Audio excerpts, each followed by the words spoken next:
রাজ্যের স্বনামধন্য এনএসআরসিসিতে ফের একের পর এক অভিযোগ।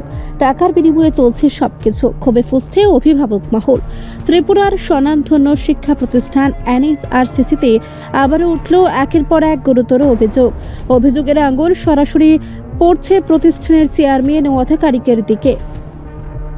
অভিভাবকদের অভিযোগ, এনএসআরসিসিতে এখন শিক্ষা নয়, চলছে শুধুই টাকার খেলা। বলা হচ্ছে ভেতরে বসতে গেলেও দিতে হচ্ছে 100 টাকা পর্যন্ত। টয়লেট ও বাথরুমের অবস্থা নাকি অত্যন্ত নোংরা ও অস্বাস্থ্যকর। অভিযোগ আরও গুরুতর, টাকা ছাড়া কোনো কাজই হচ্ছে না। চেয়ারম্যানের নির্দেশে চলছে এই দুর্নীতির চক্র, দাবি অভিভাবকদের। অভিভাবকরা আরও জানান, শিশুদের ভবিষ্যৎ এখন পুরোপুরি অন্ধকার।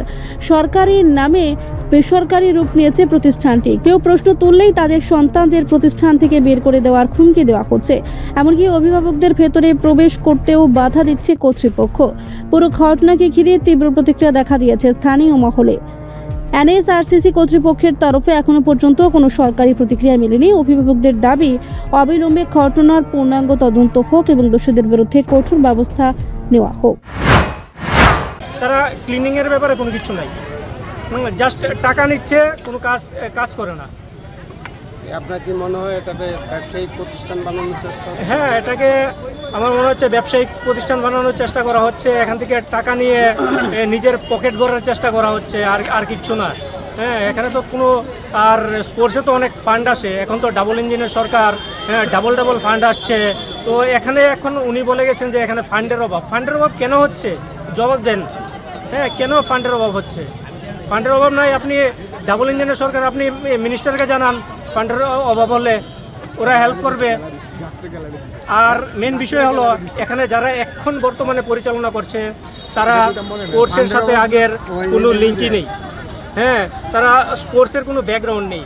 তো এইরকম লোক এনে এখানে বসিয়ে রেখেছে। তারা নিজের মতো যা যেমনে পারছে ডিসিশন নিয়ে করে যাচ্ছে। হ্যাঁ, আর মানুষকে এখানে মানে গরু ছাগলের মতো ব্যবহার করে।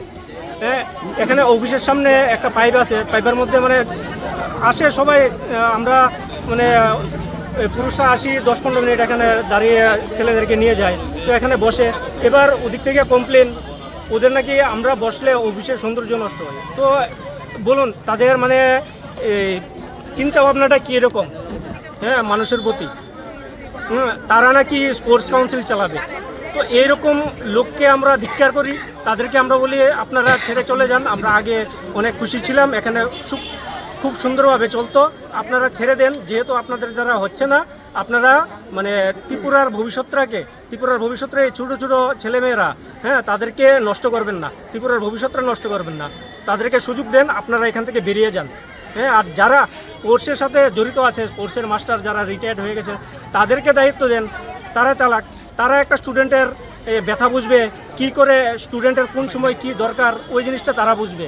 হ্যাঁ, এসব আবল তাবল মানে পার্টির লোক এসে এখানে বসিয়ে মানে ফান্ডিং কালেক্ট করবে, নিয়ে তারা পকেট ভরবে, এসব চলবে না। Thank you. রিপোর্ট, সংবাদ প্রতীক্ষা।